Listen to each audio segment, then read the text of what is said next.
சித்த மருத்துவ நல வாரியம் அமைக்க நடவடிக்கை. அனைத்திந்திய சித்த மருத்துவர் மாநாட்டில் அமைச்சர் KN நேரு உறுதி. அனைத்திந்திய சித்த மருத்துவ சங்கத்தின் சார்பில் 24வது மாநில மாநாடு திருச்சியில் இன்று நடைபெற்றது. அனைத்திந்திய சித்த மருத்துவ சங்க தலைவர் டாக்டர் சுப்பையா பாண்டியன் தலைமை தாங்கினார். திமுக முதன்மை செயலாளரும் நகராட்சி நிர்வாகம் மற்றும் குடிநீர் வழங்கல் துறை அமைச்சருமான KN நேரு சிறப்பு விருந்தினராக கலந்து கொண்டு நலத்திட்ட உதவிகள் வழங்கி மாநாட்டு மலரை வெளியிட்டு சிறப்புரையாற்றினார். அப்போது அவர் கூறியதாவது: தமிழக அரசு 40க்கும் மேற்பட்ட நல வாரியங்களை செயல்படுத்தி வருகிறது.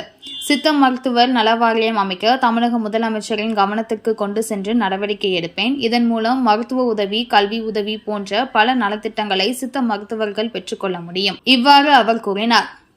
இதில் மாநகராட்சி மேயர் அன்பழகன், மத்திய மாவட்ட செயலாளர் வைரமணி ஆகியோர் வாழ்த்துரை வழங்கினர். பின்னர் நடைபெற்ற மாநாட்டில் பழனியில் சித்த மருத்துவ கல்லூரி, பாளையங்கோட்டையில் சித்த மருத்துவ பல்கலைக்கழகம் அமைக்க நடவடிக்கை எடுத்து சித்த மருத்துவ கல்லூரி ₹42 லட்சம் நிதி ஒதுக்கீடு செய்தமைக்கும். மேலும் சித்த மருத்துவத்திற்கு முன்னுரிமை அளித்து வரும் தமிழக அரசுக்கும் முதலமைச்சர் MK ஸ்டாலினுக்கும் அனைத்திந்திய சித்த மருத்துவ சங்கம் சார்பில் நன்றியை தெரிவித்துக் கொள்கிறோம்.